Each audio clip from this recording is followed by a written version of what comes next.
Queridos amigos y camaradas del Frente Invisible, bienvenidos un día más a este canal de Moliendo Mitos de la Política, donde bueno, vamos a intentar pasar un rato y poner algún tema de debate, donde es decir, yo sé que al final pues hay sus más y sus menos, no tienen por qué estar todo el mundo de acuerdo, simplemente hacemos una exposición y que cada uno saque sus propias conclusiones. Dar la bienvenida, como siempre, a Santiago Martínez. ¿Qué tal? Muy buenas, Santi. Hola, muy bien, encantado como siempre de estar aquí contigo. Que También, conste, quiero, sí, quiero explicarle a la gente que no se te ve muy bien hoy, incluso a veces, porque estoy viendo en la página, viendo en YouTube lo que reproducimos y sales con un poco menos de nitidez y a veces se va un poco desacoplado el audio con los labios. Pero pues bueno, me total, imagino que es la red de aquí, porque puede siempre, ser.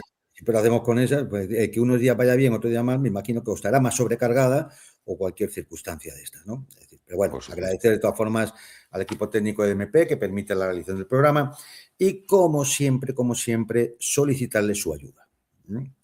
Es decir, como todos ustedes conocen, porque lo repetimos hasta la saciedad, necesitamos de su colaboración. Necesitamos que ustedes se suscriban, den al like, den a la campanita, hagan comentarios y compartan los contenidos con sus amigos, sus compañeros, sus vecinos, sus familiares y con toda aquella persona que crean que le puede interesar lo que aquí digamos. Esto fundamentalmente tiene dos cuestiones. Una, no cuesta dinero, es decir, simplemente no tiene ningún coste, simplemente es que ustedes le den al ratón.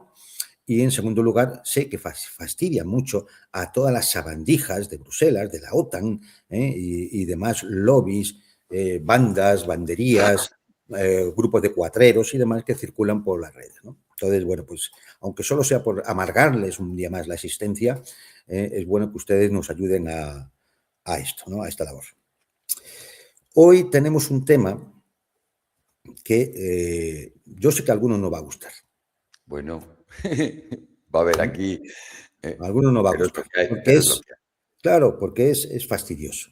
Es decir, vamos a hablar del 15M, porque se cumplen 15 años. El pasado viernes creo que fue, se cumplieron 15 años de aquella famosa primavera española.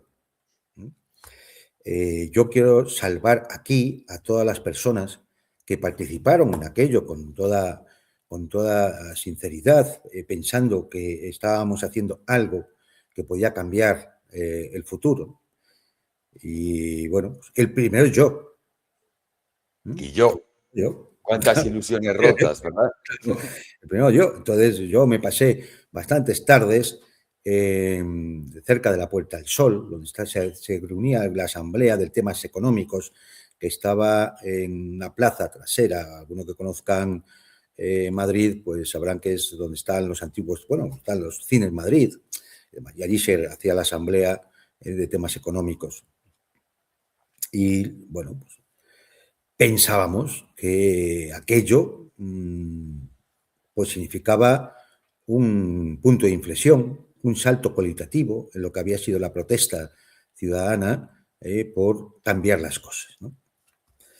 Lamentablemente el tiempo, las informaciones, la contrastación de lo que allí se decía y lo que luego ha ocurrido, nos ha llevado a poner muy en duda si todo aquello no fue un producto de ingeniería social, Yo con estoy el cual segurísimo. nos engañaron, a mí el primero. ¿Mm? O sea que ruego que nadie se dé por ofendido porque no estoy llamando a nadie ingenuo, te dejaste engañar, no, el primero fui yo, vamos a decir que no hay nada especial en esto. Era lo propio y normal que nos podía pasar.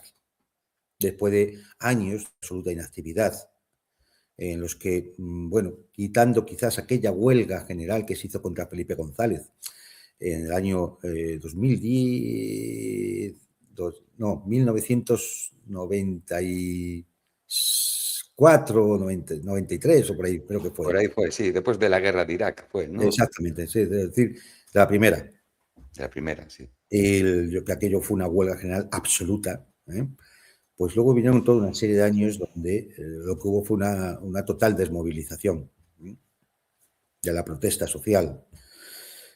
Y bueno, pues yo creo que había que hablar algo del tema del 15M, porque tuvo mucha repercusión a nivel nacional e internacional.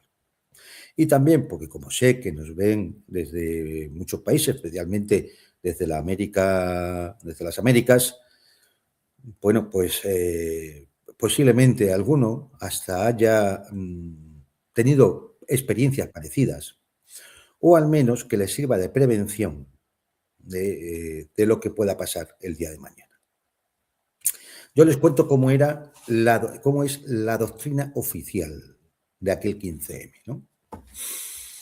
Bueno, se nos vendió y se vende ahora mismo que era un movimiento ciudadano, espontáneo, que nació como respuesta a los recortes sociales, económicos, que hubo tras la crisis de 2008, la famosa crisis de la subprime, o crisis financiera de 2008, y bueno, pues se dice que aquel movimiento, el 15M, tuvo como consecuencia el fin del bipartidismo y el auge del populismo de izquierda y de derecha, ¿no?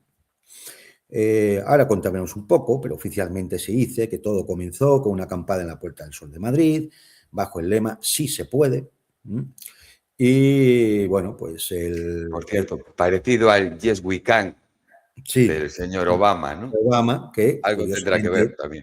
curiosamente también estaba en boga en aquellos momentos, ¿no? Él prendió rápidamente en todas las plazas de la geografía española, y la gente salió a la calle, ¿no? Salió a la calle. Y además esto tuvo un efecto contagio en otros países, ¿no?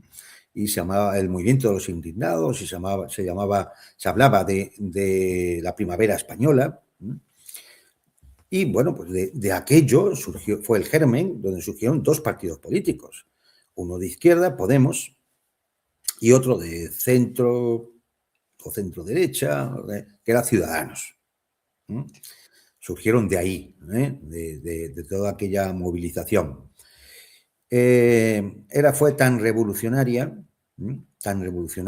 cambió tanto las estructuras, que acabó poniéndose una placa en la Puerta del Sol, en el edificio de la Comunidad de Madrid, que reza de la siguiente forma, ¿no? El pueblo de Madrid, en reconocimiento al movimiento del 15M, que tuvo su origen en esta Puerta del Sol, donde dormíamos, despertamos.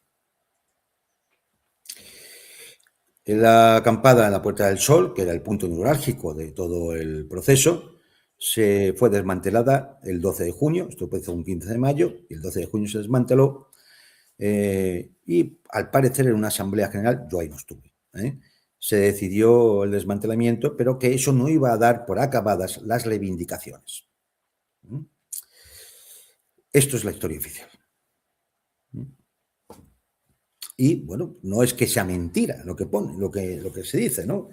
Pero claro, no, esto no es el contenido de lo que muchos, pero muchos de los que estábamos y participábamos y íbamos al 15M esperábamos. O sea, el resultado del 15M no podía ser una placa puesta por el Ayuntamiento de Madrid en el edificio de la Comunidad de Madrid. Es decir, eso hubiera faltado que al poner la placa hubiera habido un desfile de la Guardia Civil o algo así. Claro.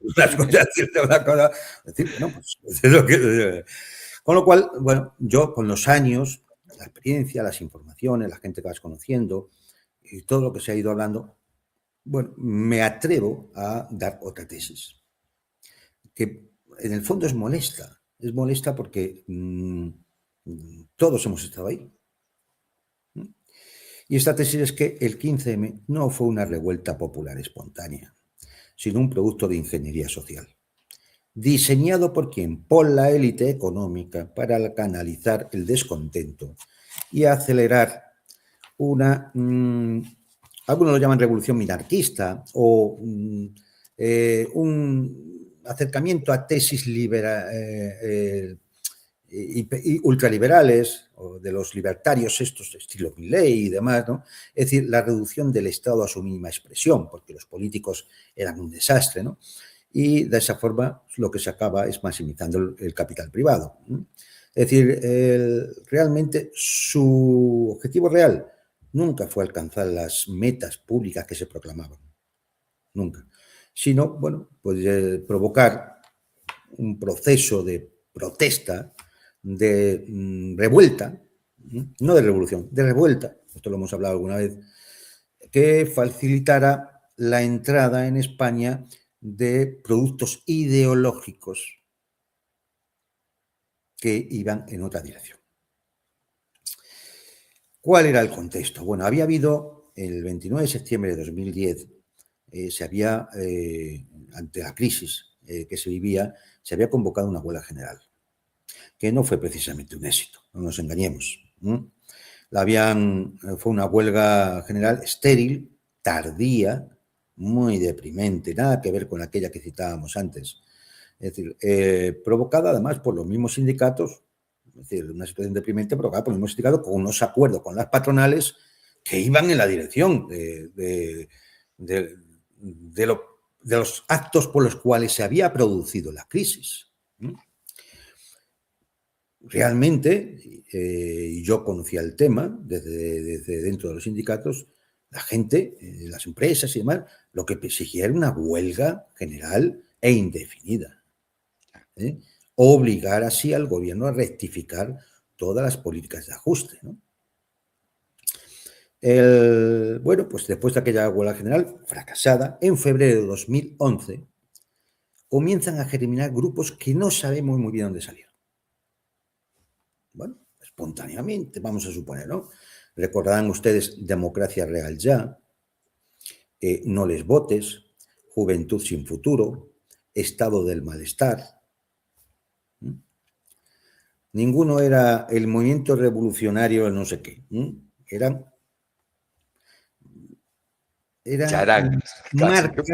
marcas más producto del marketing, como si las hubiera diseñado una compañía de publicidad, una compañía publicitaria, que otra cosa. Pero bueno, no quiero criticar eso, ¿no? Surgen así y ya está. El 15 de mayo,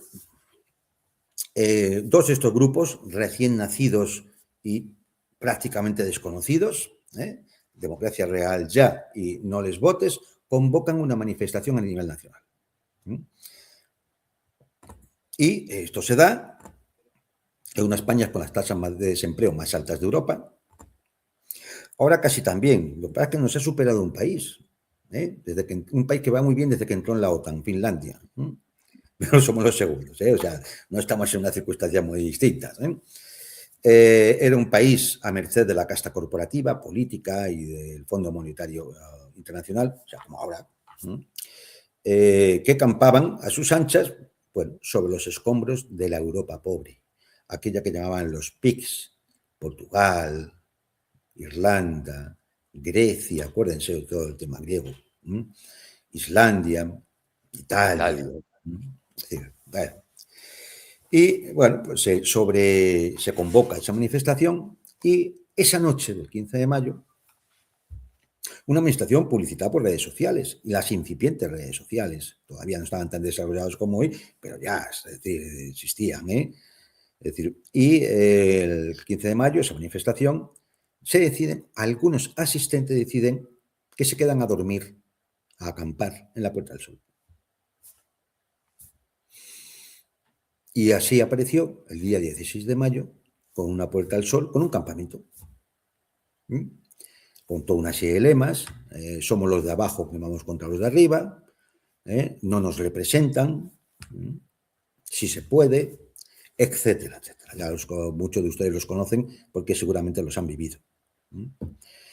Y esta acción se replica en todas las ciudades de España, tomando las plazas más significativas y además de forma indefinida. Sí. Bueno, inmediatamente que se produce esto, este movimiento se pone bajo los focos de todos los medios, de forma inmediata. Se empieza a salir en los telediarios, en los programas, tertulias, programas del corazón, todo lo que fuera, entrevistas, etcétera, etcétera, ¿no? Y es cuando empieza a surgir eso de la primavera española, y se acaban adoptando etiquetas del tipo Spanish Revolution, como grupos de contacto, o Movimiento 15M, o Movimiento de los Indignados. Y claro, ahí la primera pregunta que surge, estas ya no las hicimos en su día, estas no son nuevas, pero bueno, el movimiento marchaba, pues ya le daremos respuesta. Pero hay preguntas que, es decir, que ya en aquel momento surgieron, no son las preguntas de hoy, son las de aquel momento. ¿Cómo es posible que grupos tan desconocidos, tan noveles, tuvieran tanta resonancia popular en tan poco tiempo? Cualquiera que haya hecho activismo político sabe lo que cuesta que la gente conozca una etiqueta política nueva. Y todas las pegatinas, la financiación, Claro. así de un día para otro. Entonces, claro, es decir, bueno, eso es una cosa curiosa. Vamos a suponer que efectivamente se había dado una tecla y esa tecla fue la espoleta que hizo que esto, ¿no? Bueno, puede ser. Claro, la siguiente pregunta que también nos hicimos en el momento es por qué el gobierno no actuó como hace habitualmente, utilizando a la policía para disolver algo que era claramente ilegal. Es decir, ocupar la Puerta del Sol de Madrid. O sea, no estamos hablando de una placita en un barrio perdido. No. Estamos hablando de la Puerta del Sol de Madrid, donde se ponen las campanadas de final de año. ¿No? Claro, es decir, bueno, si aquello, vamos a ser serios. Yo he visto disolver una plaza con más de 50.000 personas por la policía a base de botes de humo, agua y demás, simplemente por una celebración de un campeonato deportivo de fútbol. Y disolver una plaza entera de gente, pero vamos, en nada, Sí, luego habría mucho disturbio, calles de gente, a las 2 de la mañana todo el mundo a casa. Bueno, pues no sabemos por qué la policía no actuó en ese momento, salvo en un sitio, en Cataluña, en Barcelona, perdón. Sí, aquí en Vigo no actuaron. No, nada. Estábamos en la calle Urtaiz y no pasaba nada. No, fue algo, bueno, pues es decir, de hecho, yo creo que si ahora mismo nos juntamos 200 y decidimos ocupar la Puerta del Sol, nos sacan a porrazos. Bueno. Esta misma noche vamos todos detenidos y mañana estamos pagando multas. Y con la Ayuso ni te cuento. Vamos, o sea, completamente seguro. Hay que decir que en aquel momento ya el Ayuntamiento de Madrid, la comunidad, estaban gobernados por la derecha. El gobierno estaba el Partido Socialista, de José Luis Rodríguez Zapatero como presidente del gobierno. Y ministro del Interior eran nada más ni nada menos que Alfonso Pérez Rubalcaba, que no era precisamente un tipo blando. Es decir, era un tipo que le echaba narices y si tenía que actuar, actuaba. Bueno, pues esto es, repito, la doctrina oficial, ¿no?, de lo que ocurrió, manifestación del 15 de mayo, convocada por esos movimientos de indignados, acampadas en toda España, fundamentalmente el centro, la Puerta del Sol de Madrid, vamos, que se emitía en televisiones internacionales. No era tontería, se presentaba como una reacción espontánea y ciudadana contra el bipartidismo, la corrupción, la crisis económica, las políticas de austeridad de la Comisión Europea. Entonces todo el mundo le echaba la culpa a Merkel, que era la que impulsaba esas políticas de austeridad que arruinaron a Grecia y que se lo hicieron pasar muy mal a todos los países del sur de Europa, que éramos los pobretones. Porque los del norte decía que por qué nos tenían que estar pagando a nosotros, para que viviéramos bien y ellos trabajando. Lo de siempre, el supremacismo típico de siempre, nada especial, ¿no? Pero claro, es decir, al final, estas dudas, estas primeras preguntas te llevan luego, más adelante, cuando ya ves las consecuencias y el desarrollo de las cosas, a pensar si el 15M realmente fue espontáneo, si no fue dirigido y financiado desde otras instancias, nacionales e internacionales.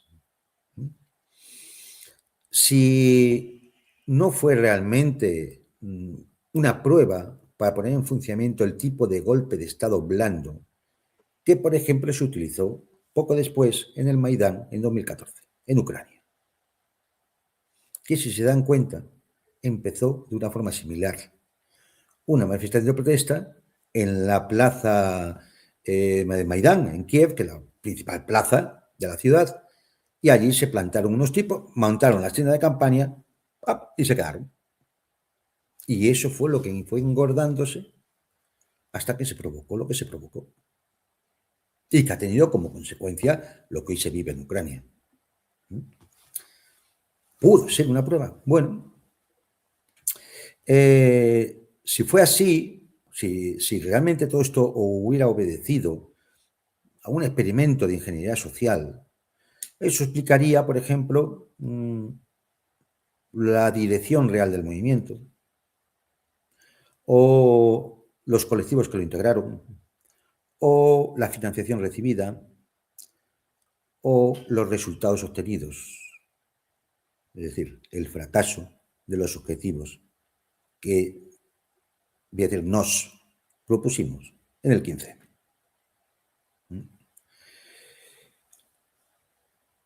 ¿Había una dirección en la sombra? Lo que sí podemos decir es una cosa. La dirección real nunca fue ni popular ni asamblearia. Todo se llamaba asambleas. Las decisiones nunca se tomaban asambleariamente. Alguien en algún sitio tomaba las decisiones. ¿Quién dirigía? Bueno, pues había personas estrechamente vinculadas con organizaciones, fundaciones, entre ellas la Open Society de George Soros. Hombre. Y vinculadas al Partido Demócrata Americano, Obama, el Yes We Can, que son las mismas que organizaron el Euromaidán en 2014 en Kiev. Las mismas.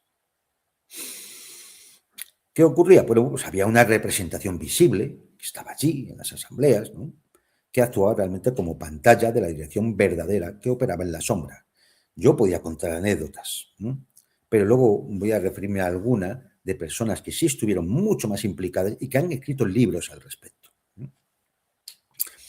Los colectivos integrantes, bueno, pues era una amalgama muy variopinta, que realmente no podía tener cohesión precisamente por lo heterogénea y extraña que era. Claro, es decir, era como si era necesario que fuera así para que esa cohesión no llegara a una organización o a una estructura que pudiera tener un poder o una potencia mucho mayor. Es decir, no se buscaba el partido revolucionario. Allí no había ningún Lenin. Ninguno. No se engañaron. Había uno con coleta, pero no era Lenin. Sí, pero no era Lenin, efectivamente. El mecanismo de todo esto, ¿no? Es decir, bueno, decía yo que la base social era una amalgama increíble. Va a decir, eso tenía un objetivo, crear la impresión de que, bueno, esto tenía un respaldo popular masivo, impresionante, que se tendría que haber visto en las siguientes elecciones, que ganó el Partido Popular, la derecha. Ejemplo de aquella amalgama. Había grupos esotéricos que esperaban una revelación de la luz cósmica por la entrada de la era de Acuario. Entonces estaban allí. Había miembros de parroquias católicas que tenían cierta sensibilidad social y pensaban que estaban haciendo su revolución. Había grupos de jubilados, lógicamente descontentos con el gobierno socialista por lo que estaba pasando por las políticas de ajuste. Había elementos de grupos de extrema izquierda, subterráneamente universitarios, entre otros el grupo de la Facultad de Política de la Universidad Complutense de Madrid, que dio lugar a Podemos. E incluso había seguidores de los extraterrestres, de israelianos y no es ninguna tontería. Es que cuando Podemos empieza a montar los círculos, uno de los círculos en Madrid era de israelianos que esperaban la visita de los extraterrestres. Imagino que ahora votarán a Trump con esta desclasificación de temas de marcianos. Vamos, que aquello fue galimatías del cual evidentemente no podría salir un partido revolucionario con centralismo democrático, politburó y la decisión del asalto al poder.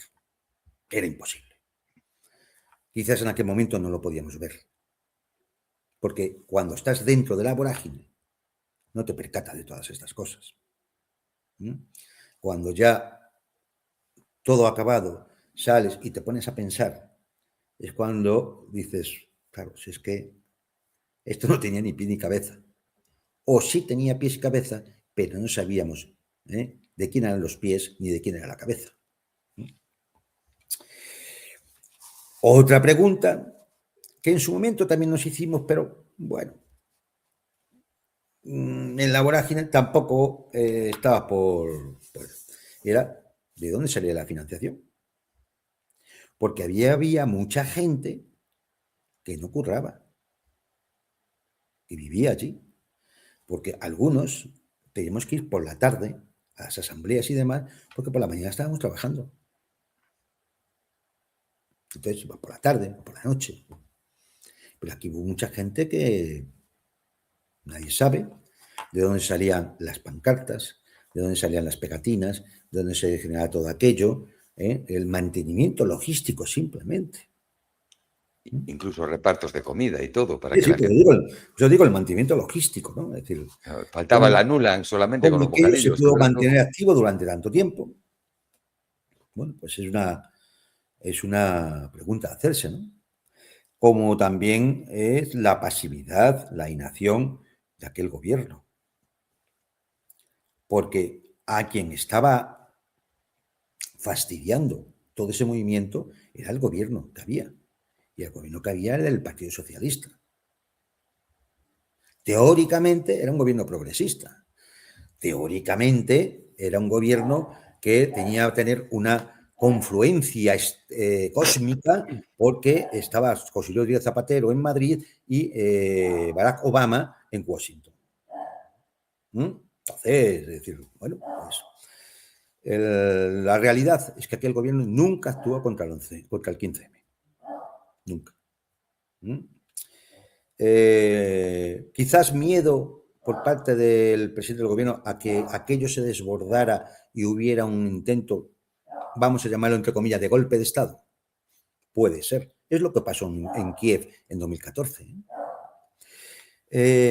Quizás de falta de voluntad para oponerse a un plan que claramente tenía una intencionalidad y entonces pues no veían posibilidad de oponerse a ese plan globalista, ¿no? No lo sabemos.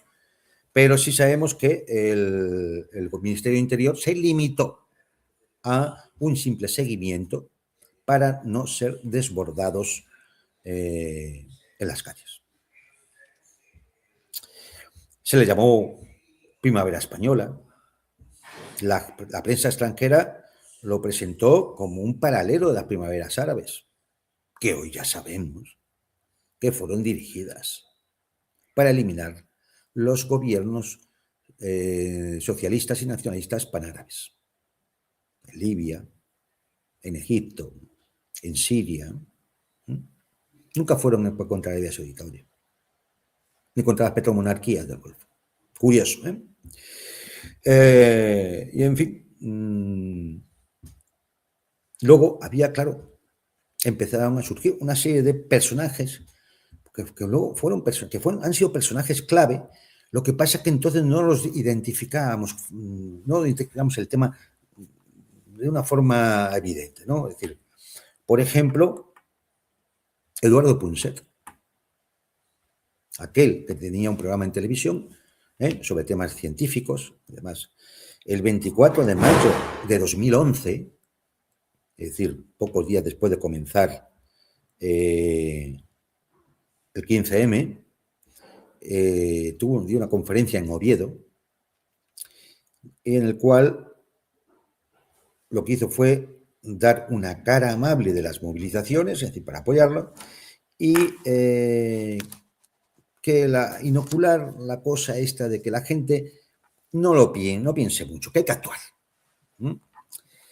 Es decir, pero bueno, ya había un antecedente. En 1986 ya este señor sostenía que existía un desencanto general con las ideologías omnicomprensivas.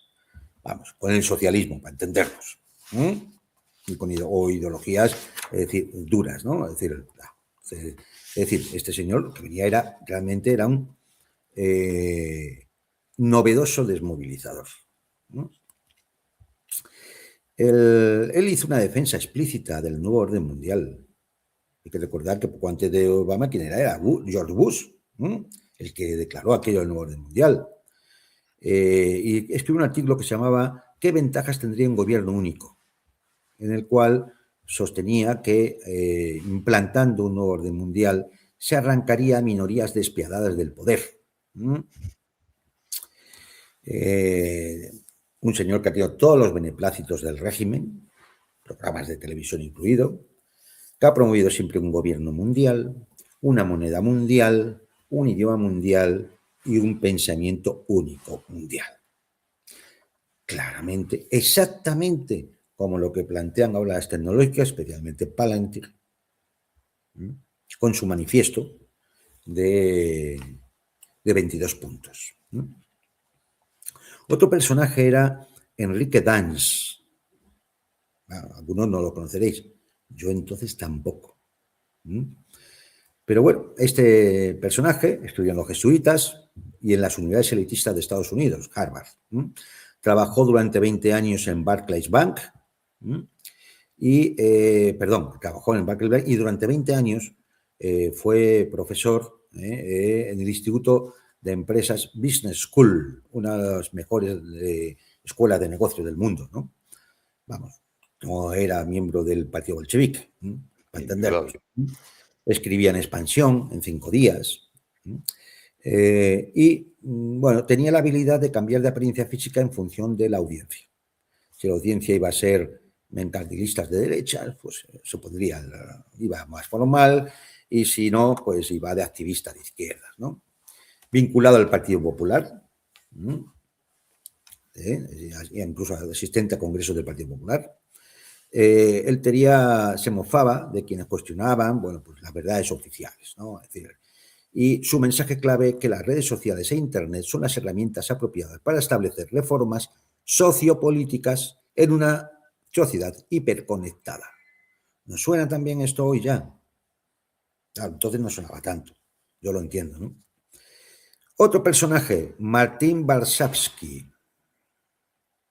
Este últimamente sale en programas de televisión como Horizonte, un sionista declarado, uno de los colaboradores de primera mano de David Hachuel, de los financiadores de Netanyahu,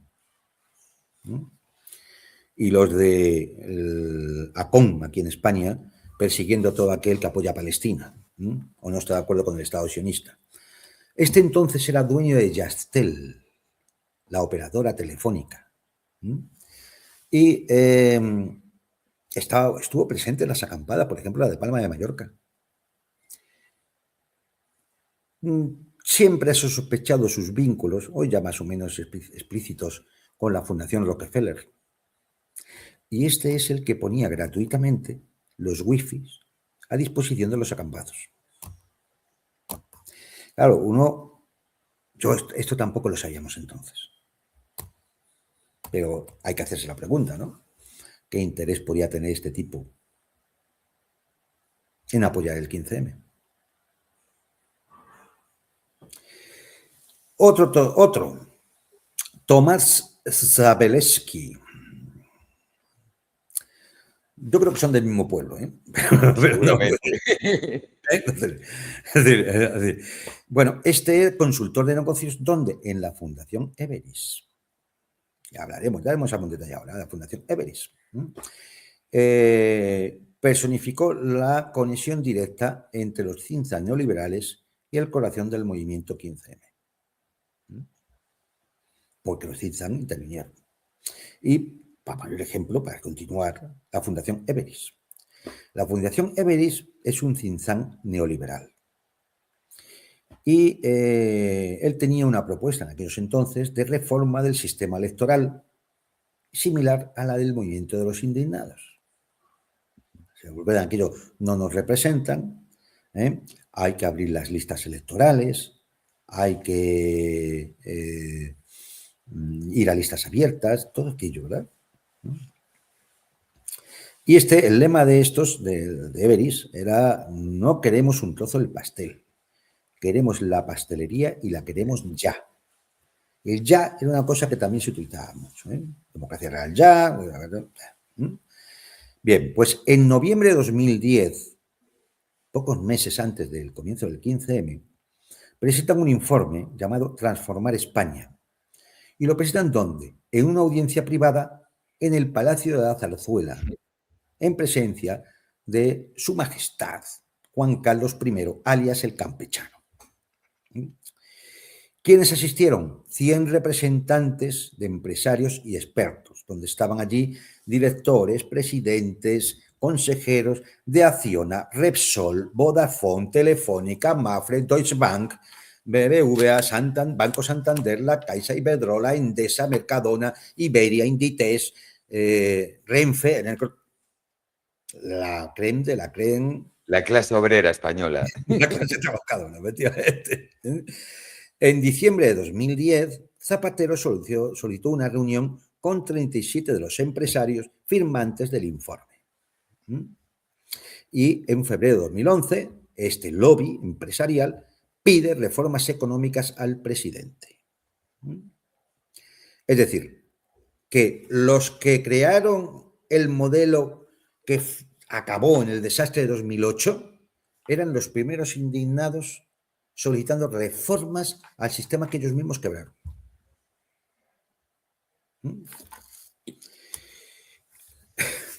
Claro. Como digo, es la Fundación Everis, ¿no? Lo había más. La Fundación Sistema, vinculada al PSOE, o una de las facciones del PSOE, también elaboró un informe en el que los conflictos sociales que vienen, advirtiendo que en sociedades con una alta proporción de jóvenes preparados que no tienen empleo, bueno, pues se han ido conformando situaciones inflamables. La condena, la postura ante el 15M fue simplemente condenar que en Plaza Cataluña sí echaron a los indignados, la policía catalana, y luego aquello dio mucho que hablar, Pero, bueno, flores al movimiento del 15M y animar a que prendiera la llama de la indignación, ¿no? Eso sí, se desvinculaba del problema afirmando que los ciudadanos han identificado a los culpables y pedía a los partidos políticos del régimen y a los sindicatos que fueran más abiertos con la sociedad. La Fundación para las Relaciones Internacionales y el Diálogo Exterior. Bueno, este es uno de los think tanks más importantes en España, por supuesto. Y su diagnóstico era que el mayor descontento estaba en la casta política y un sistema marcadamente bipartidista. O sea, también lo que salía en los lemas del movimiento del 15M. Y la propuesta de una renovación cívica y política a cargo de un movimiento honesto, plural y radical. Esto lo decía uno de los principales think tanks liberales españoles.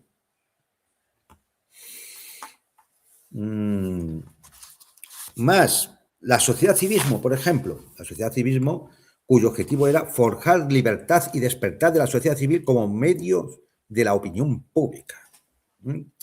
Consigna, hay que despertar a la sociedad. ¿Se acuerdan de la placa en el ayuntamiento, que puso el Ayuntamiento de Madrid? Dormíamos, despertamos. El 15M debería constituirse como partido político de los indignados. Esta fue la propuesta final de esta fundación.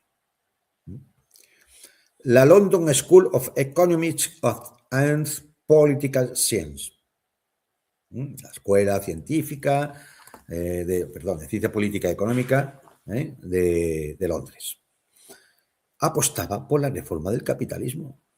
Vosotros, los indignados, sois la esperanza de España. Eso decía esta entidad claramente capitalista, claramente burguesa. Y decía, advertía, si tiráis por la vía del populismo, del que paren la globalización y el capitalismo que me quiero bajar, el futuro de España será muy, muy negro. Por favor, no escuchéis a todos los ignorantes que acusan al capitalismo y al mercado. Luego estaba la Fundación Rockefeller, que editó una cosa que se llama Reflexiones de una Revolución, que, bueno, aparentemente es un documento contestatario y antisistema, en el que se decía que la actual crisis debe ser vista como una oportunidad para romper con la mentalidad capitalista y lograr un cambio radical en la sociedad. La Fundación Rockefeller. Claro, luego ya entendimos que lo de la refundación del capitalismo era aquello de lo que hablaban en Davos y el G20 y demás. Y esto tenía poco que ver con un cambio de las estructuras reales, de la propiedad, de los medios de producción, o de la planificación económica, o de todos esos aspectos de la economía política del socialismo. No tiene nada que ver, claro. La Fundación Ciudadanía y Valores crea información y pretende transformar la sociedad influyendo en las políticas públicas. Salir a la calle no sirve para resolver los problemas. Es decir, hay que pasar a la política, ¿no? Los resultados de todo aquello, pues que si hacemos un inventario, pues son muy pobres. Vamos, un fracaso absoluto.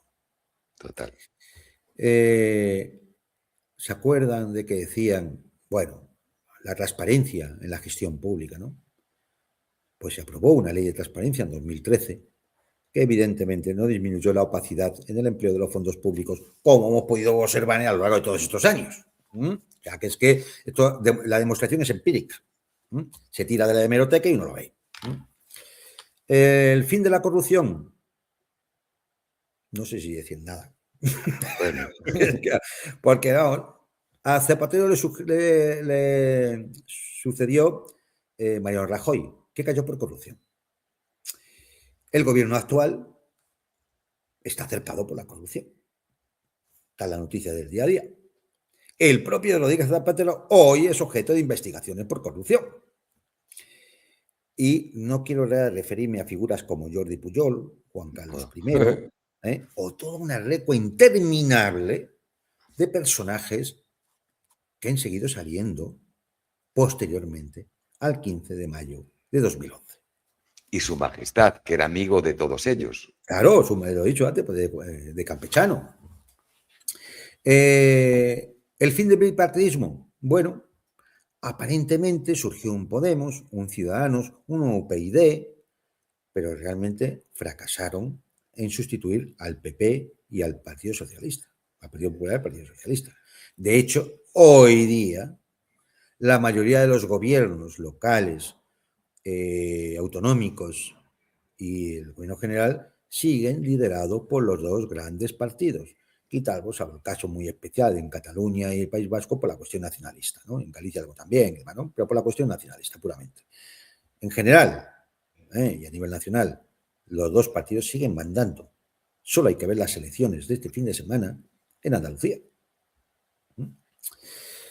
La reforma de la ley electoral jamás se reformó. Ni se introdujeron los referéndums vinculantes, ni las listas abiertas, ni mayor control ciudadano. Con lo cual, aquello de no nos representan sigue estando hoy tan vigente como entonces. Los desahucios. Jamás se aprobó la dación en pago universal, con lo cual los desahucios han seguido. Empleos y salarios dignos. Bueno, el empleo hoy es más precario que en la España de los años 60. Que ya, es decir. Y los salarios reales también son más bajos que los que había en el año 2000. No el 2011, cuando el 15M, no, en el año 2000. La despolitización judicial, sin comentarios. La justicia sigue perfectamente y muy sanamente politizada.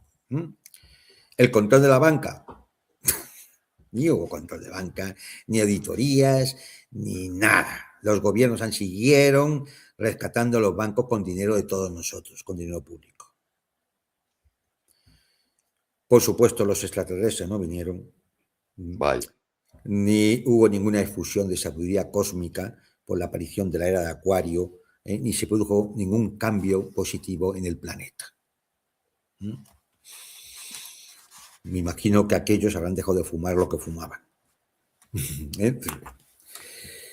A ver, no me quiero extender mucho más. Hay muchas cosas para hablar de todo esto. Evidentemente hubo una asimilación institucional, ¿no? El grito de no nos representan, lo único que derivó fue en la creación de nuevas fuerzas políticas que se institucionalizaron dentro del propio régimen.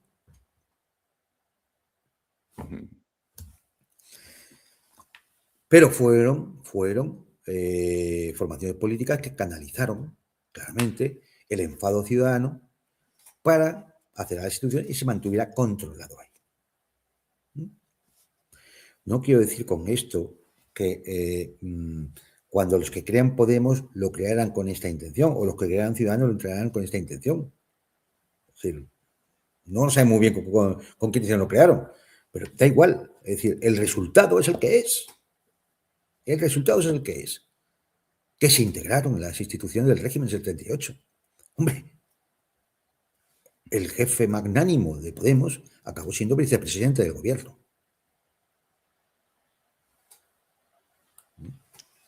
Consiguieron desactivar totalmente a la gente políticamente. Todo el No servía movimiento de fue, nada. claro, todo el movimiento fue absorbido por la lógica partidista de la partitocracia, del régimen del 78. La aparente espontaneidad aquella, bueno, pues fue impulsada y catalizada por élites económicas o tecnológicas, que son los que únicamente sacaron provecho, encauzando la frustración social hacia una reforma cosmética del sistema, del régimen, evitando transformaciones estructurales. Esto es lo que se evitó. Las transformaciones estructurales. Lo que sí podía ser un cambio de verdad. Al final lo que hubo fue un recambio de caras, de partidos, sin alterar las bases del poder oligárquico. Y esto no es que me lo invente yo. Observen ustedes simplemente, salgan a la calle y miren. Se evitó cualquier ataque a la monarquía. A pesar de la debilidad y el descrédito ya entonces de Juan Carlos I el Campechano, nunca se planteó seriamente la instauración de un nuevo régimen. Nunca. En lugar de exigir una ruptura profunda que diera lugar a un proceso constituyente, el 15M se limitó a demandas reformistas, buenistas, que fueran asumibles por el régimen, que luego no lo llevó ni siquiera a cabo, como hemos citado antes, pero no lo ponían en peligro. Así, bueno, pues la corona siguió intacta y el régimen del 78 no fue cuestionado en sus fundamentos.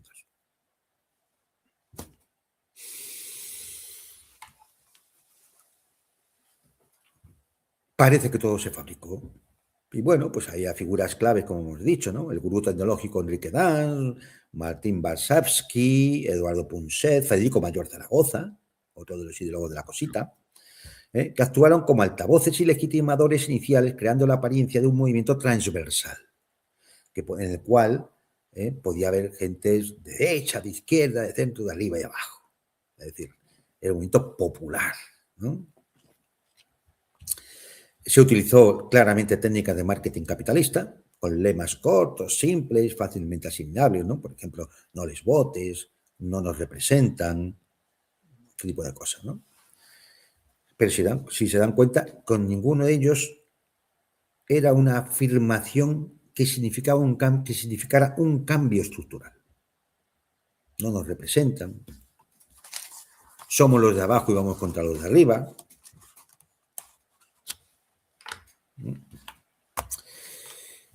Eran lemas invitando a una reacción emocional simplemente, no un análisis. Esto hemos tratado en otros programas, ¿no? Los medios de comunicación de masas amplificaron las convocatorias. ¿Y de quién son los medios de comunicación de masas? De la oligarquía. ¿Qué interés tenía la oligarquía en amplificar las convocatorias del 15M? No sé, pregunta que nos tenemos que hacer, ¿no? O, por ejemplo, el apoyo logístico de ayuntamientos, que son instituciones del Estado, del régimen del 78, proveyendo electricidad, agua, espacio público para las acampadas, con una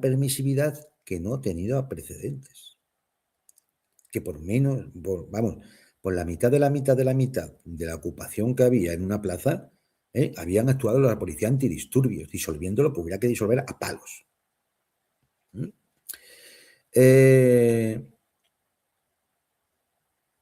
Luego, bueno, pues ayudaba, por ejemplo, los medios más de la extrema derecha, criminalizando la opinión para que se diera todo, para que hubiera claramente decir, hombre, no, hay un enemigo, un falso enemigo, pero hay un enemigo, ¿no? Es decir, entonces eso puede provocar una cierta cohesión en el discurso de la protesta, ¿no?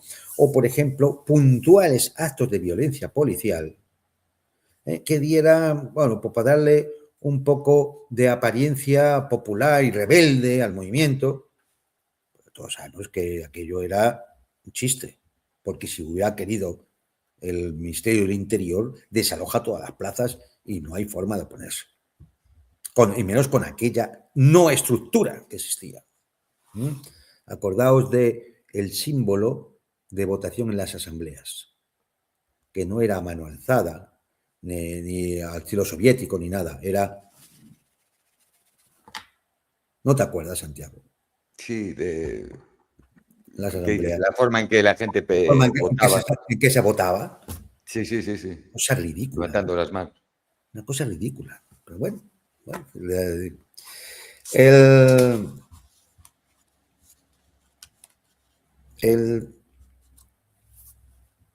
La ausencia clamorosa de críticas a qué, por ejemplo, había mucha crítica a la clase política, a la que se culpaba de todos los males. No porque no tuvieran razón para criticarla, ¿no? Por supuesto, ¿no? Pero se la tachaba realmente de incapaz de gestionar lo público. No porque representaran intereses de clase o de grupo o a serie de corporaciones, no, porque es que no gestionaban bien. Deberían venir otros gestores. Este era el mensaje subliminal. Porque al mismo tiempo que se criticaba la clase política, no se criticaba a los empresarios, ni la iniciativa privada, ni el modelo de sociedad industrial capitalista. Eso no se critica. Con lo cual, al final, las demandas por dónde iban, pues reducir el papel de los políticos de la gestión pública, lo cual era muy bueno para luego asimilar privatizaciones. O aquello de, como condición crucial, no limitar ni cuestionar la iniciativa privada, que es lo que interesa al capital. Reducir el Estado a un papel mínimo, permitir la total libertad de movimientos a la iniciativa empresarial. Es decir, en definitiva, las demandas del 15M acababan coincidiendo con el informe Transforma España de la Fundación Everis. Y claro, cuando uno ve eso, es cuando te entran todas las dudas. Es cuando ya te entran todas las dudas. Claro, ¿qué íbamos a hacer? Ahora ya el Estado-Nación pues ha dejado de servirle a la lógica del capital. El Estado-Nación es un Estado social, con sanidad, educación, pensiones. Es un gasto que obstaculiza el aumento de la tasa de ganancia del capital, ¿no? Con lo cual, lo mejor es que el Estado-Nación se ha desmantelado. ¿Para ir a dónde? Hombre, un gobierno mundial, centrado, planificado desde los centros corporativos. Y esto ya es lo que estamos viendo hoy con las tecnológicas. Si es que lo hemos visto. ¿Quién se ha llevado Trump a China? O sea, todos estos personajes. Todos estos personajes. Todos los que estaban en Davos. Todos los que estaban en Davos. Y con el resultado final de un capitalismo salvaje, globalizado, sin interferencia de derechos sociales que puedan imponer los estados. Y así, bueno, pues igual que se movilizó a los miserables en la novela de Víctor Hugo, ¿no? Es decir, para justificar el asalto al poder e instaurar los estados burgueses, manipulando la demanda popular, pues nuevamente da la sensación de que se movilizan los indignados para justificar el desmantelamiento del Estado social, eso sí, el interés de la demanda popular, porque así lo exigían las masas en las plazas de España. Se utilizó claramente las leyes de la táctica de Edouard Bernays, de la propaganda, ¿no? Paso primero, desacreditar a las viejas autoridades, la clase política, el Estado social, esto es un desastre. Paso segundo, articular una corriente de opinión a favor de nuevas autoridades.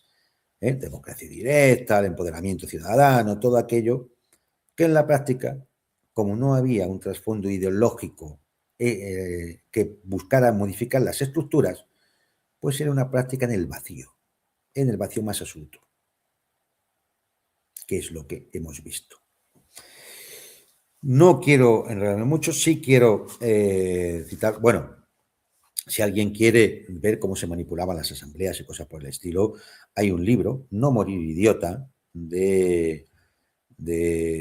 recuerdo ahora mismo la autora, es una chica, ¿no? Bueno, pues ella describe el papel clave en el funcionamiento de las asambleas y los comités por personajes que nadie sabía quién había elegido, ni de dónde habían aparecido. Y esto lo he visto yo,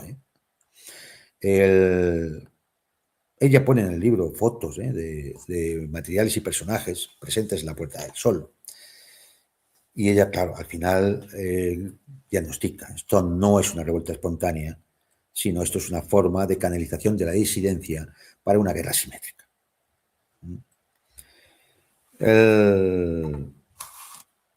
La población acaba actuando como un rebaño, creyéndose protagonista de una revolución, cuando en realidad es víctima de una operación de control. Muy por encima, voy a recordar quién era uno de los ideólogos de los indignados, del movimiento de los indignados.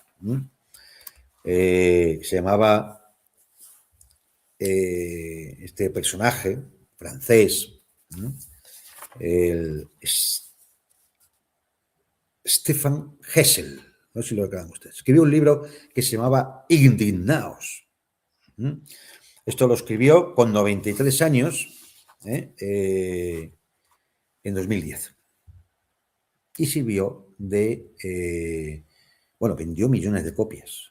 En nada de días vendió 150.000 libros.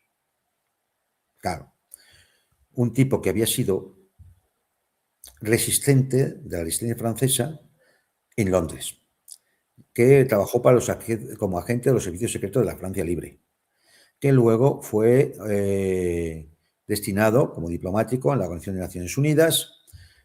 Fue uno de los redactores de la Declaración Universal de los Derechos Humanos en el año 48, o sea que tenía un papel importante.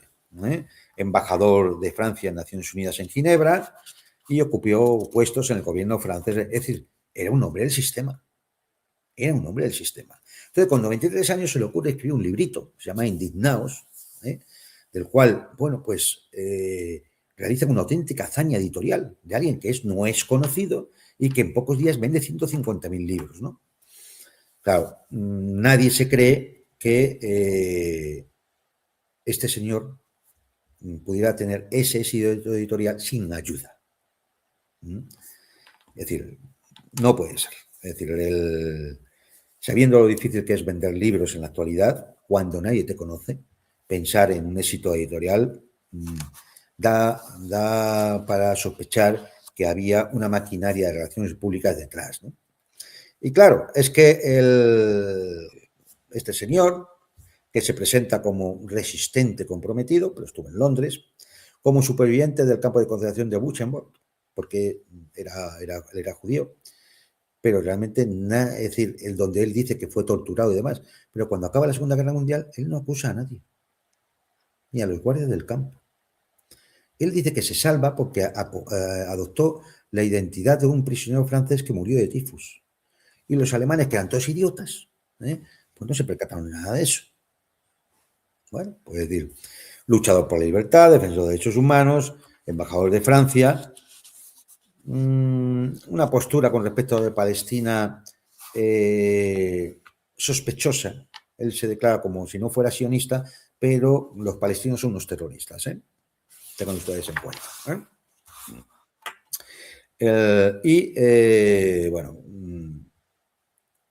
Realmente él es un sionista disfrazado de hombre bueno, ¿no? Es decir, y que tiene una de sus mayores afirmaciones es que los años 90 fueron años de inmensos progresos Y ahora hagamos memoria, que fueron los años 90, colapso de la Unión Soviética, Soviética.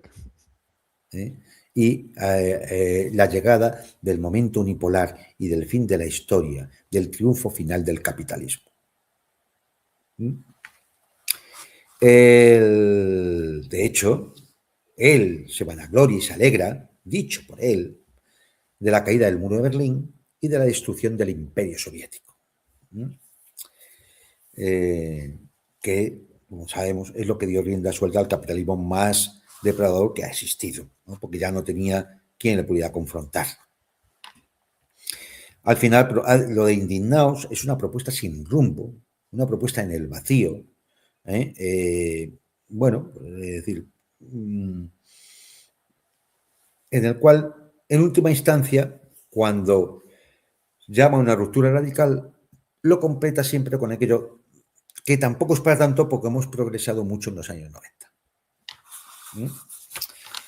Se ve que él no sabía de nada de los atentados del 11S, ni del 11M, ni de la guerra contra el terrorismo, de las invasiones de Siria, de Afganistán o Irak, después de Libia, Siria, de la crisis económica orquestada de la Reserva Federal por el tema de la subprime. Es decir, este es el personaje. Su resumen de pensamiento: no a la violencia, insurrección pacífica, y, oye, quédate tranquilo, resiste con mucha fe y mucha esperanza. Una batucada. Un reformista en el mejor de los casos. En todo su libro no se encuentra una sola palabra contra la gran banca, contra las corporaciones, contra las farmacéuticas, contra los poderes en la sombra, contra nada de esto. Entonces, lo de Indignaos era ¿contra quién? Contra el Estado del Bienestar, contra el Estado-Nación, contra el Estado. Lo que quieren los libertarios. En definitiva, por concluir, podríamos hablar más, como asimilación del 15M a lo que son las revoluciones de color, que tiene unas semejanzas impresionantes. Decir que fue un fraude gigantesco, yo lo siento, porque yo me siento también engañado, fue un fraude gigantesco. Nunca tuvo un carácter popular. Jamás logró sus metas, entre otras cosas, porque esas metas nunca fueron su objetivo real. Nunca fueron el objetivo. ¿El verdadero objetivo? Bueno, comprobar la posibilidad de subvertir totalmente una sociedad bajo el control social, manipulando la opinión pública. Un fin estratégico, que era servir de puente entre las primaveras árabes y la mejora del tipo de golpe de Estado blando, de las revoluciones de color, que se pusieron en práctica luego en Ucrania en 2014, que ha dado lugar a todo lo que ustedes saben, ¿no? Es decir, y como mucho un resultado, pues bueno, pues abrir el camino para que personajes de no mucho nivel político y ético acaban obteniendo beneficios personales porque se introdujeron en la política del régimen del 78. España siguió o profundizó en ser un protectorado de la agenda globalista, de la agenda 2030 y de todo esto. Una agenda apoyada tanto por la izquierda como por la derecha, como por el rey. Y bueno, pues nunca, como enseñanza, nunca crean ustedes a las furcias mediáticas ni a quienes las financian, porque estos son los resultados de sus construcciones. El verdadero objetivo de todo aquello, bueno, pues era refundar el capitalismo bajo una fachada de indignados, que lo que querían era una mejor gestión, y que no hubiera corrupción y demás. Sustituir la legitimidad de las urnas por una legitimidad que no se sabía de dónde salía y avanzar hacia un gobierno mundial de todos hermanos, superando los extraterrestres, y a la conciencia cósmica. Una moneda mundial, un pensamiento único y utilizar una falsa disidencia como ariete contra las estructuras nacionales, que aún opongan resistencia. Estado de bienestar, las políticas sociales, etc. El movimiento del 15M no logró ninguna transformación estructural profunda. Por tanto, un fracaso. Lo aceptamos como lo podamos aceptar y lo tenemos que reconocer. Un fracaso. El sistema oligárquico y monárquico sobrevivió sin daños. La indignación popular fue absorbida, asimilada y finalmente desactivada, hasta el punto de que 15 años después, en una situación que no es mejor que la de entonces, no hay la más mínimo conato de protesta en las calles. Y esto sí que Claro, debería dar para reflexionar, ¿eh? claro, claro. Es decir, que se ha aceptado, vamos a ver, que se ha aceptado un 5% del PIB para gastos militares, para la OTAN. O sea, a ver, que entonces no llegábamos ni al 1%, ni al 1%. No, para el capital fue un éxito. 15 años después, Total, total.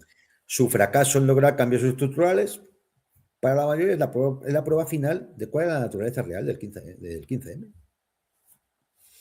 Al no señalar al modo de producción capitalista que estaba nos indica claramente que era un movimiento diseñado para ser asimilado y pavimentar el camino a otra forma de capitalismo todavía más salvaje y controlado por las tecnológicas. Sus herederos, la despolitización y partidos que al final se han acabado centrando en batallitas superficiales de género, de todas estas cosas, batallitas Es que, superficiales que no tocan en lo más mínimo las estructuras son las que está levantado el régimen español de 1978, empezando por la monarquía. Y así, bueno, pues lograron el objetivo de desacreditar las políticas sociales, porque dan lugar a la corrupción, a la mala gestión y todo eso, allanando el camino a las ideas posteriores que iban a empezar a llegar de los libertarios, de los Mileis de turno, de los que se abrazan con Milei, por ejemplo, aquí en España. En definitiva y como conclusión, y lo siento, habrá quien no coincida conmigo y lo entiendo perfectamente, ¿eh? Es decir, pero para algunos claramente el 15M fue una operación de control social, una válvula de escape perfectamente diseñada para neutralizar el descontento popular y allanar el camino, utilizando una falsa rebeldía, allanar el camino a las ideas que hoy son dominantes y que lo único que hacen es asentar aún más las estructuras del sistema capitalista. yo coincido Eso. prácticamente en todo contigo. Y me gustaría, porque hay gente en el chat que, claro, se ofende porque a lo mejor son votantes de Podemos, ¿no? Y No, yo no, quiero decir, no, sí, no, yo salvo aquí a todos aquellos que nos lo creímos y claro, que claro. pueden estar votando a Podemos, como votaron a Ciudadanos, o como... No, eso no tiene nada que ver. Es decir, evidentemente, ninguno de las personas que estaban participando allí en las plazas, evidentemente podían llegar a una reflexión de este tipo, ni siquiera los que ahora lo estamos reflexionando, en su día no lo conseguimos. No se Que ofende ahora a nadie. pasaron años y se sabe, en aquel momento pues era todo nuevo y no sabes, ¿no? Yo lo que me refería de Podemos es que yo he votado las primeras elecciones a Podemos, después no lo volví a votar más, porque vi que el camino que llevaban no era el que yo creía, ¿no? Por ejemplo, dicen, es que ¿cómo atacó la derecha a Podemos? Es verdad, Es sí, la verdad, atacó claro. muchísimo, pero es Claro. que ya también, si te pones a ver, también es parte del juego, porque es Ah, parte no, de seguir la lucha, ¿no? Y las izquierdas contra las derechas, nos pegamos y claro. tal. Podemos comenzó como un partido de izquierda, progresista a tope, y, por ejemplo, el movimiento feminista era indispensable. Las mujeres mataban mujeres a montones a diario, hoy siguen matándolas igual. Igual. Las mujeres pasó de ser una injusticia contra las mujeres a de repente ser una injusticia contra los hombres. Y no desviando el machismo, no confundiros. Lo que pasa es que una gran injusticia tampoco se puede combatir con otra injusticia igual de grande. Y pasamos los hombres, de repente, yo llegué a un momento que me sentía ofendido porque todos los hombres éramos violadores, todos los hombres pegábamos a las mujeres, todos los hombres éramos machistas. Y yo, por ejemplo, en mi caso, pues nunca le he pegado a una mujer, nunca violé a nadie, ni lo más mínimo, ¿no? Incluso hubo muchas condenas de hombres simplemente por la declaración de una mujer, que ser mujer no te hace ser de forma per se completamente sincera a ver, en las mujeres hay buenas mujeres y malas mujeres, como hay buenos hombres y malos hombres, indudablemente, ¿no? Después, el movimiento LGTB, indispensable. Yo creo que tiene derecho la gente a expresarse y vivir su vida como quiera, con el plano sexual o en el que sea. Me parece correcto, pero al final Podemos terminó siendo un partido que solo había el movimiento 8M del feminismo y el movimiento LGTB. ¿Dónde están los derechos de los trabajadores? El derecho al hogar, el derecho a esa revolución que buscamos. Es que ha sido el gran problema. Es decir, bueno, incluso Ciudadanos y otros, cuando deberían haber puesto encima de la mesa reformas estructurales, o sea, proceso constituyente. Claro, es decir, esto no se hizo. No se hizo. A ver, que nadie, es decir, que yo participaba en el programa Fuera Apache de Pablo Iglesias, ¿eh? O sea, es que decir que en ningún momento es la más mínima intención de que nadie se sienta ofendido porque participó en el 15M o luego pues ha sido seguidor de alguno de estos partidos, ni de Podemos, ni de Ciudadanos, ni de UPyD. No, no, no. Es decir, yo intento hacer un análisis de lo que ha pasado, porque hay que reconocer una cosa. Es decir, vamos a suponer que realmente no había ninguna intención de manipulación ni de control de la opinión pública bajo intereses oscuros. Vamos a suponer que no es eso. Bueno, quiten todo eso en medio. Resultado, un fracaso. Un fracaso. Total. No se puso en duda ninguna de las estructuras del régimen del 78. ¿Y cómo estamos hoy? A ver, díganme cómo estamos hoy. ¿Dónde está UPyD? ¿Dónde está Ciudadanos? ¿Qué queda de Podemos? Claro, además es que íbamos a luchar contra el bipartidismo, creamos muchos partidos que al final, ¿qué es? Un partido único, como dice... Claro, el partido único de la burguesía, el partido americano que decíamos muchas veces. Claro, punto. Porque da igual lo que votemos aquí en España, por eso yo, la verdad, llevo unos años que no sigo prácticamente casi la política española, porque me parece que no consigues nada. Porque da igual lo que votemos aquí si llegamos y la señora de la Comisión Europea, pues, dicta sus leyes y sus normas que son por encima del Estado. Y punto. Y además, mira, es decir, el tratar esto hoy no era tanto por hacer un ejercicio de confesión, ¿no? De lo que nos pasó y de esto, sino porque creo que el 15M es un ejemplo para otros pueblos, para que en un momento determinado no tomen el camino de la revuelta, claro, y tomen el camino de la revolución. Porque la revuelta, bueno, pues no lo podemos pasar muy bien. Hombre, en la puerta eso se lo pasaban, algunos se lo han pasado, pero vamos, ¿eh? Es decir, porque es que yo creo que no han tenido mejores momentos en su vida. Yo creo que alguno no ligó nunca hasta que fue a la Puerta del Sol aquella. ¿Eh? Es decir, lo siento mucho porque era así, ¿eh? Y es que no me hagan hablar. Es decir, ¿eh? Pero, es decir, esto, pero bueno, pero la realidad fue esa. Y la realidad es que los supuestos herederos del movimiento del 15M acabaron en las Cortes, como diputados. Algunos acabaron de ministros y hasta de vicepresidente del gobierno. Pues cada uno que no me lo tienen que decir a mí ni a Santiago, no, cada uno que en su casa tranquilamente reflexione, haga balance.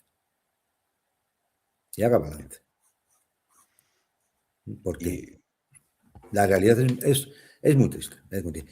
Y ya digo, las víctimas, las primeras víctimas de todo ese fracaso fueron todos los que estábamos en aquellas asambleas, en las calles, en las plazas. Son las primeras víctimas. Claro. Yo cuento una anécdota, ya con esto acabamos. Recuerdo un día que me quedé pasmado, ¿eh? Es decir, en la asamblea de temas económicos, pasmado allí, todo el mundo, es decir, había, no sé, 300 personas quizá, ¿no? En la calle, en la plaza, una plaza que hay detrás, en la parte trasera de uno de los, de la, digamos, del lado curvo de la Puerta del Sol. ¿Mm? Y allí entre manitas, uno de los que dirigía la asamblea, que no sabíamos de dónde había salido ni por qué la dirigía, uno de los que la dirigía, en un momento determinado, está apuntando cosas que la gente decía que para reivindicar. Y entonces él mismo suelta y dice, hombre, una cosa muy importante es que tenemos que exigirles a los ayuntamientos que nos cedan locales públicos para las reuniones. Entonces, claro, esto es como si Lenin le hubiera mandado una carta al zar. Pidiéndole el Palacio de Invierno. Oiga, debe usted dejarme una serie de locales del Estado para nosotros podernos reunir. Yo ahí tuve una sensación de vacío, de decir, ¿esto qué es? ¿Un circo? ¿En qué se ha convertido eso? ¿En un circo? Es decir, pero qué movimiento, de Spanish Revolution, ¿no? Pero ¿qué movimiento es este? Lo siguiente que va a ser pedir que una paguita, que nos dé el Estado una paguita por ser indignados y revolucionarios. Para decir, de verdad, era todo ridículo. Si ojalá cuando uno lo piensa y dice, pero vamos a ver. Es decir, ojo, y había potencial en la calle para haber hecho mucho, ¿eh? Vaya. Es más, si la gente decide moverse en dirección a Palacio, no Cuidado. nos detienen. No nos detienen. No son capaces. Entonces, no sé. Es decir, yo he dejado planteadas unas cuantas preguntas que yo le doy una contestación según mi buen saber y entender, pero es cada uno de ustedes quien tiene que darles la contestación. Y los que desde otras latitudes hayan vivido situaciones similares o puedan vivirlas mañana, alerta a los pueblos, ¿no? Alerta a los pueblos. Cuando no se toca la base, lo único que se hace es cambiar la superestructura. Y eso es lo que llevamos viendo, en España al menos, 50 años. No van cambiando la superestructura, el discursito, la narrativa, el relato, eso que dicen ahora. Pero las estructuras, las mismas. Incluida la jefatura del Estado. Lo que se consiguió es una desafección hacia la política del pueblo. Que dura hasta hoy. ¿Cuál fue la última huelga general? Aquella de 2010. Y después ves que sale ya es que ya ni me acuerdo ni cómo se llama, ¿no? El secretario general, por ejemplo, de Comisiones Obreras. Comisiones Obreras, que estamos hablando de un sindicato comunista marxista, ¿no? No, es que no hace falta protestar. Todo va bien. A ver, por favor, todo va bien será para ti, que para ti seguramente todo va bien, indudablemente, ¿sabes? ¿Qué quieres que te diga? Y UGT ya no voy a decir nada, ¿no? Pero, y yo no, con esto no voy contra los sindicatos, porque los sindicatos, en mi opinión, son indispensables, porque es la única manera que tenemos los obreros, los proletarios, de juntarnos y poder competir contra el que tiene el poder. Pero claro, es que, ¿cómo puede un sindicato estar cobrando miles de millones de euros del Estado, que encima después lo roban, porque encima lo robaron, en vez de emplearlos, tenían que emplearlos? ¿Cómo va a ir el sindicato contra su pagador? A ver, explicármelo, ¿no? Y todo fue así, y aquí estamos. Entonces, yo por eso digo, el diagnóstico, yo lo siento, porque es un diagnóstico realmente pesimista, pero claro, es que la realidad es tozuda. Y hoy seguimos pues sufriendo las consecuencias de aquello. No hay movilización ciudadana ninguna. Entonces, bueno, pues... Y los chavales que vienen ahora, las nuevas generaciones, no tienen ya casi cultura política, están todo el día en las redes sociales, pero viendo TikTok y cosas así, ¿no? Y el caso es que si ves que en todos los programas que salen en YouTube y tal, en que se habla de estas cosas de política y tal, somos una banda de viejos todos. Oh, sí, claro. Y encima es Muy que poca gente joven está y encima implicada. no, y encima en algunos sectores jóvenes piensan que, claro, es decir, es que esto de las pensiones, si tengo que pagar las pensiones, claro, así yo no gano lo que tengo que ganar. Claro, claro. O sea, este es bueno, esta es la idea, esas ideas libertarias, ¿eh? De los Mileis de turno, y pongo el nombre de Milei por significado en alguno, pero ya los conocen ustedes aquí también. Las ideas libertarias que se han ido imponiendo en estos últimos tiempos, a consecuencia del vacío dejado por aquello que fue un falso movimiento de los indignados, ¿no? Que ni fue espontáneo ni fue nada, lamentablemente. Pero ese, a ver, esto que nadie se dé por aludido, porque los que estábamos allí no podíamos saberlo, no podíamos tener una bola de cristal para saber lo que iba a pasar. Es decir, se hizo lo que se hizo, se pudo hacer y ya está. Es decir, pero, a ver, tampoco podemos cerrar los ojos a lo que ha sido la realidad. Además, Con muy hay que dura recordar que la izquierda siempre, si algo tuvo bueno, que fue lo difícil que la hace crecer, es el espíritu crítico. No olvidaros de vuestro espíritu crítico. Lo que no podemos es aceptarlo todo. Hay que ver. Y a mí me duele porque yo me siento engañado, porque yo creí, dije yo, estamos ahí, a punto, la revolución, ¿sabes? A ver, hay que tener ese espíritu crítico y darse cuenta de que fue una revolución, pero como de las que hacía la Ana Elena Bárbaro, de 360 grados, para Sí, volver al sí, mismo sitio, al ¿no? mismo sitio. Y peor, claro. Y peor, peor. Y además desmovilizando a la gente. Es, salió, la verdad es que fue como el golpe de Estado de Tejero. Les salió redondo todo. Redondo. Fueron actos preparados, listos y redondo. Claro, Salió cuando todo. ves además qué personajes rondaban por aquí, es decir, claro, es que uno se tiene que hacer las preguntas. Vamos a ver.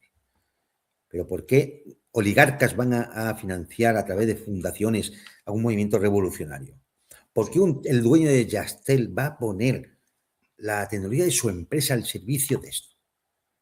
O sea, es que nadie se hace las preguntas. En fin, Santiago. Aquí estamos. Yo dije que efectivamente al comienzo del programa digo, no va a gustar, a mucha gente no va a Claro. gustar porque a nadie nos gusta que nos digan cosas que, oye, que nos hemos sentido engañados. Pero bueno, hay que asumirlo, es así. Claro. Yo No también pasa me he nada, sentido imbécil. Me sentí imbécil. Oye, y es mucho mejor conocer la verdad a seguir engañados, ¿eh? En fin, pues nada, Santi, ¿alguna Pues nada, cosa más? bueno, recordaros que mañana, aún no sé de qué voy a hablar todavía, un Ujú. programa de mi canal mañana a las 7 de la tarde, mañana os lo cuento. Por la noche, a las 9 de la noche, estaremos con Fernando Moragón, aquí en Demoliendo Mitos de la Política. Y los sábados estoy en mi canal teniendo charlas con el coronel sirio Mira, Firas Acharani y son muy interesantes, está teniendo una buena audiencia. Pero quiero comunicaros que este sábado, en vez de ser a las 9 de la noche, yo tengo un compromiso, no puedo, y lo vamos a hacer a las 7 de la tarde, hora de España, ¿no? Y bueno, con esta nos podemos despedir.